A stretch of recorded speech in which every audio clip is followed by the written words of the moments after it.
Oh, thank you, everyone. I'm so grateful to be on this International Women's Meeting today. Thank you, Alicia, for inviting me to speak, and Samantha, my lovely sponsee, for introducing me. Just so grateful to be here today. My name is Jess, as you can see, and I'm a grateful recovering sex addict here in Phoenix, Arizona. I really appreciate being asked to speak today. I hope this Valentine's Day weekend will be an opportunity for you all to explore the relationships and love in your life in all of its forms. And with that in mind, my emphasis today will be the idea of relationships in recovery. Now, before my time in S.L.A.A., the idea of relationships only had one meaning. It was romantic or sexual, that's it. Today, I know that relationships exist anytime I regularly interact with another person in my life. And every relationship in my life has improved as a result of working the steps of S.L.A.A. Because I show up differently in those relationships today as a result. I am in a sober romantic relationship now too, so I won't leave that out, but it's not where I'm going to start my share today. I'll start with a little bit of my story. So my sobriety date is August 30th of 2018, so just under 2.5 years now. I grew up in Arizona in a family that had a lot of financial security and also a lot of addiction and dysfunctional behavior.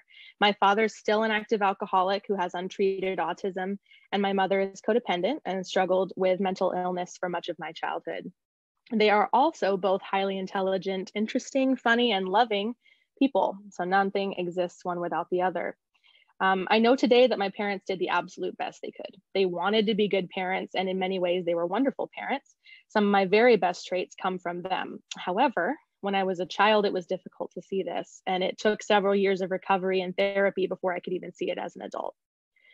I also know now that my parents had a dysfunctional relationship that lacked intimacy, but that was also filled with codependency and double lives to mask addictions and mental health challenges. So all of this was modeled for me and was my only idea of what relationships looked like. So despite their best efforts, it was the pattern that I followed. Now, as a child, I was an excellent straight A student, but I had a hard time making friends. I had extremely low self-esteem, but I also learned to perform and be the center of attention, which burned a lot of bridges with potential friends. So after my parents divorced at age 8, I was given a laptop that didn't have any restrictions on it. And so my new friends online seemed to be a worthwhile substitute for the loneliness I was feeling at school and at home. Eventually, I found my way onto adult chat sites, pornography, and began to be sexual with others in my life as well.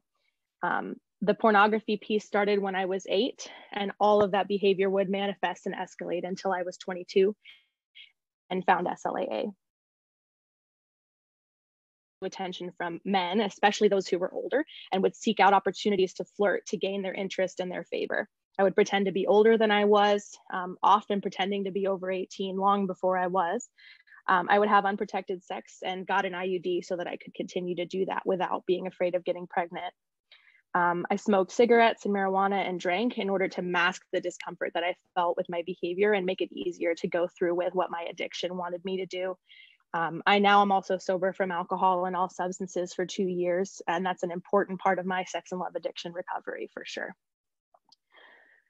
I realized that my extreme sexual knowledge and openly promiscuous behavior was an easy way to get attention, and I saw other women as competition only. I didn't know how to have female friends, especially not when there were men around. They were definitely the priority. At the time, I thought all my relationships to be a progressive pattern of sex and love addiction. My pattern was that once I became involved in a relationship, that relationship became all-consuming. I chose partners I could rescue, people who were emotionally unavailable or damaged, so that I could fix them. And in my mind, I would become irreplaceable to them if I could fix them. When I was in a relationship, I would totally disregard my friends and my family and spend all my time with that one person. And if the relationship didn't match the fantasy of what I thought it should be, or if I felt like I didn't get enough attention or validation from the person, I would engage in sexual exchanges with strangers on the internet to help me feel better about myself. Now, rather than getting honest about my own issues of insecurity, self-centeredness, entitlement, fear of intimacy, my thoughts at the time felt real. So I would often build up the narrative that my partner was cheating on me, and I would become suspicious, going through their phones, accusing them of being unfaithful. I was known to initiate arguments just to get attention and try to force information or affirmations from my partners. I was extremely codependent and controlling and would often provide unsolicited advice for my partner's choices. And inevitably we would break up, but I would claim it was because of something that was wrong with them.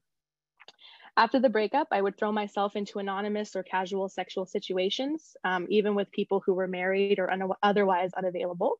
But I kept my exes on the back burner just in case I ever needed a hit. I always had somebody that I could call, and not in a good way like I do today. Now, after hearing about my dysfunctional relationships, my godmother recommended that I try 12-step. So I went to some meetings, but I never got a sponsor or worked the steps. And when I moved to Phoenix after college graduation, I figured that 3 months of meetings had been enough. I knew better, things would be different, new city, new life, it's all gonna work out. I was wrong.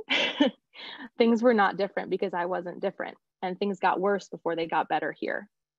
I found in recovery that my love addiction often manifested in workaholic behaviors, which I want to mention because I was often looking for attention, validation, accolades, praise, anywhere I could get it. And that included work, which means I would often work myself to death in a spiritual type of coma, and then would balance that out with more and more sexual acting out behaviors to medicate. So like any other addiction, sex and love addiction for me is progressive. And by the time I moved to Phoenix, I was a woman who had lost touch with reality and with my own sense of self, to the point where any sexual behavior was pretty much on the table. I had no idea that I was already further damaging my self-esteem and my sense of belonging, real connection, or love. My bottom came in August of 2018 when I had an affair with my best friend's girlfriend. The next morning, I was so shocked and ashamed that I was frozen for 2 days, torn about whether to tell her the truth. I did confess, and she never wanted to see me again. Thankfully, I knew where to go because I had been here before. And 3 days later, in 2018, August 30th, I walked back into S.L.A.A. meetings. That was where I got sober first from my bottom line behaviors, and where I first began to have relationships based on authentic and spiritual connection, first with others in the fellowship and then with others in my life. I learned to live my life in consultation with trusted fellows who both challenge and support me.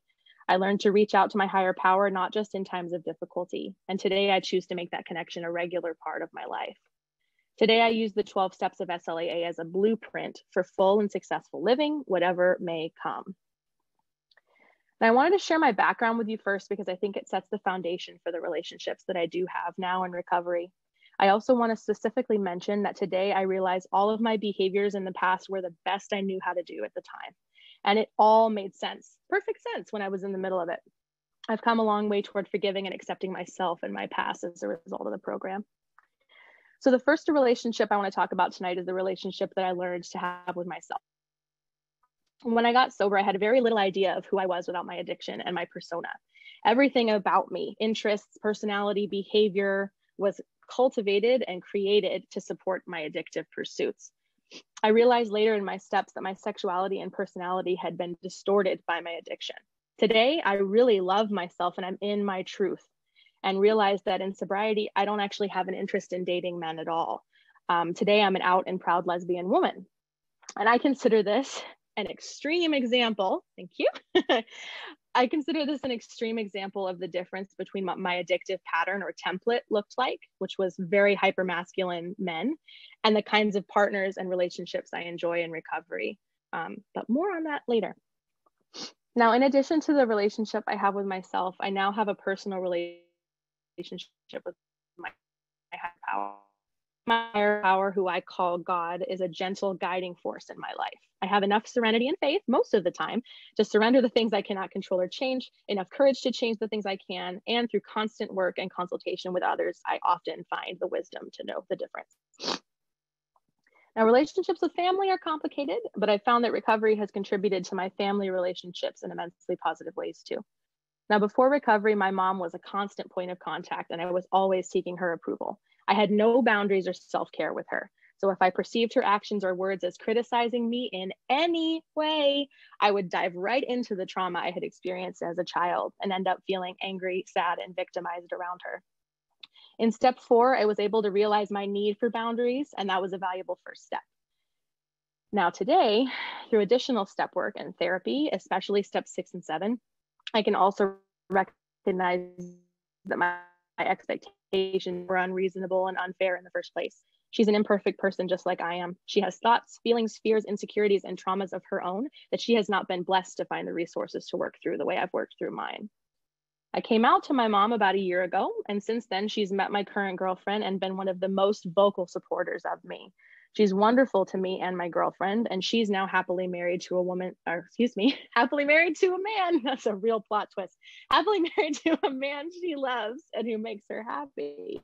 Yeah, she's still codependent. Yeah, she's still easily distracted and still has moments of bipolar mood swings that I knew from when I was a kid. But that doesn't have to be a burden to me anymore, because I can be my own healthy parent today and let my mom just be herself. And what a gift for both of us. I'm closer to my mom than I've ever been. It just looks different today because I'm showing up differently.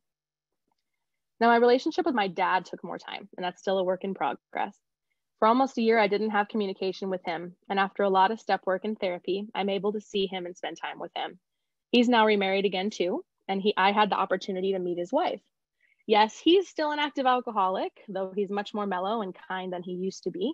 And yes, he's still unintentionally sexist toward women, but I know today that he loves me and that I'm blessed to have a relationship with my father, even if it's not a close one. It's what works for me today. 10. Thank you. Perfect. Now, through working the steps in consultation with my friends in recovery, I learned to stop taking things personally when it comes to relationships. I learned how to see the bigger picture, to understand that if I'm like other people, then other people are like me, and they are also just doing their best with what they're given. When I move through my life with honesty and integrity and let go of the outcome, my perfectionism and my other character defects are slowly removed from me, which is an incredible gift. Because without my character defects holding me down, I'm able to move into a new part of my life and really get to experience what it's like to be a grown woman who takes care of myself, loves myself, and moves through the world in a much better way than I used to. Now, the topic of sober dating and sober relationships.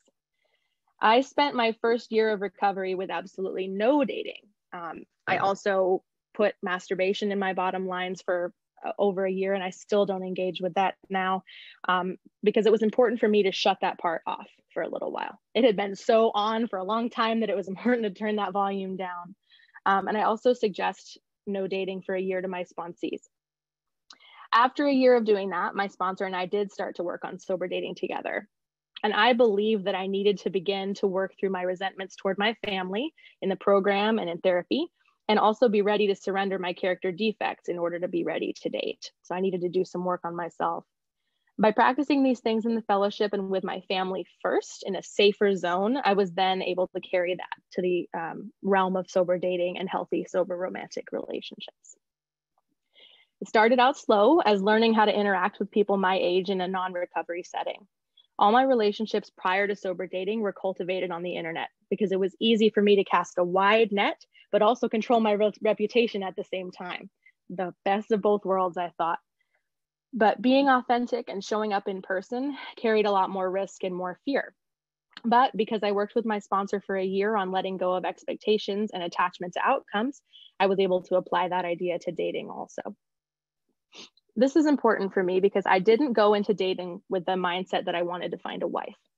To be clear, for me, I would very much like to have a wife and children someday in the future, but that wasn't the point of sober dating for me. The point was just learning how to date, learning how to be authentic, make mistakes, show up, have difficult conversations. For me, I don't see sober dating as a job interview. For me, it's more like a training program. There is no outcome except to keep showing up and learning about myself. Practicing boundaries, practicing difficult conversations, practicing compromise, big one, and revealing more complex versions of my character defects and getting the chance to work on them. If things happen to align in a relationship forms, that's great. Even more opportunities to learn and grow and develop my skills in working on my character. Now, to support all of this, my sponsor and I developed a dating plan together. I had the opportunity to outline the kind of partner that I want to be in recovery, which in hindsight was much more important than the traits I would actually seek in a date, although we looked at that also. I was able to pull the veil off my previous experiences and recognize that just because someone isn't a good fit for me to date doesn't make them a bad person. It just gives me an opportunity to practice showing up boundaries if something doesn't align with my values, wants, and needs. My wants and needs have also become much more realistic and right-sized, which was a critical part of my readiness to date for me. Now, sober dating in and of itself is a huge gift to my program. And I believe that even in the middle of my first sober breakup last March, that was a huge gift to my program too. After 4 months of dating, showing up, learning how to be intimate and relational in a partnership, and learning how to verbalize wants and needs, my first sober relationship ended. I showed up and walked through all of it, including the breakup. And then I cut it off without trying to morph it into a friendship or keeping that back burner hook alive as I had so many times before. That wasn't what the relationship looked like, and that's not what I tried to make it into. I let it be what it was and I let it go. And I let myself feel after the breakup because I was finally feeling my feelings in a breakup for the first time. I wasn't just running and getting into another relationship. I was in the feelings, but I walked through it with the support of my friends and fellows in the program. I was single for 2 months, and then I slowly started dating again. I learned a lot from my first sober relationship that helped me on future dates. And I learned a lot from those future dates that I carried into my current relationship. Absolutely not 1 minute of it was a waste of time for me. I met my now girlfriend in May of last year. Thank you. Perfect. I met my now girlfriend in May of last year, and we've been together for 9 months. And this relationship has been my first opportunity to really explore healthy intimacy and healthy sexuality. And it's all a lot of work. Before recovery, I thought that if I just found the perfect relationship, everything else would fall into place and I'd never have to work on things again. It's actually quite the opposite. There is no perfect relationship. And if I'm ever in any relationship where I'm never working on things again, something is significantly wrong. Relationships are a commitment, an active participation, and not a passive state. But I'm constantly growing and changing because my relationship is growing and changing. Never a dull moment around here. I'm also having sex, and it's very different than it was before recovery. In my addiction, I would fall into bed, and the only question I had was what my partner wanted, so I could do it the best they'd ever had and make them like me and never want to leave me. Today, it's very different. Today, I have fully clothed conversations with my partner about sex, about wants and needs, about boundaries, about what's going on in our life. We run into periods of celibacy and also periods of having sex that maybe wasn't fully present or engaged. And I choose to show up and keep talking about it, and we do that together. It may not sound sexy, and it may not be from an addictive perspective, but we were just joking the other day that we always seem to have fantastic sex the next day after a deep conversation about our sex life. And I understand today why that is. S.L.A.A. sign of recovery number 11 tells us that we learn to value sex as a byproduct of sharing, commitment, trust, and cooperation in a partnership. Today, when those things are aligned in my relationship, I get to enjoy healthy, sober sex as a byproduct. It's not the way I try to make the relationship good like I used to in my addiction, because it's already good. And then sex on top of it. Another recent episode in my life is that after 2 years of working together and with a lot of gratitude for her presence in my life, I recently let my sponsor know that I wanted to find a different sponsor and grow in a new direction in my program. I made this decision in consultation with others in the program whose recovery I trust, and with a lot of prayer and meditation. During the time that I didn't have a sponsor, I doubled up on meetings and made a lot of phone calls. And this past week, I found a woman who I asked to sponsor me, in large part because I've heard her share at meetings about healthy sexuality and her experiences with dating and now being in a long-term relationship with her husband in recovery. I know today in the program to seek out people who have what I want. And this is the new frontier for me right now, exploring a healthy, sober relationship that includes all the facets of intimacy, including but not limited to healthy sexuality. My girlfriend and I are also starting to discuss living together, but I'm staying present with this today. I no longer am afraid of what might happen if the relationship ended. As a result of the program, I'm financially stable, self-confident, and surrounded by love and support. And because of this, I can comfortably take a leap of faith in my relationship, knowing that no matter what happens, I will be just fine, and I will always be learning and growing every day that I choose to work the program. The steps are a blueprint for living. The Fellowship of SLAA teaches me how to show up in friendships and relationships, how to be in my integrity and be honest, how to have compassion, how to admit my wrongs and resolve to do better, how to accept reality, how to be of service. Each day, it's my job to take those principles into the world with me and employ them in all of my relationships. My relationships today are so much richer and deeper today than they've ever been, and I imagine they will keep getting better because I know today that addiction is not the only thing that's progressive, so is recovery. Thank you all for the opportunity to speak today. I'm eternally grateful for all of you here on the line and for the gifts of SLAA, a restoration of self, a blueprint for living, and a way of doing things differently. I'm happy to say I'll be here the rest of my life. The manageable, perfectly imperfect life the program has given to me.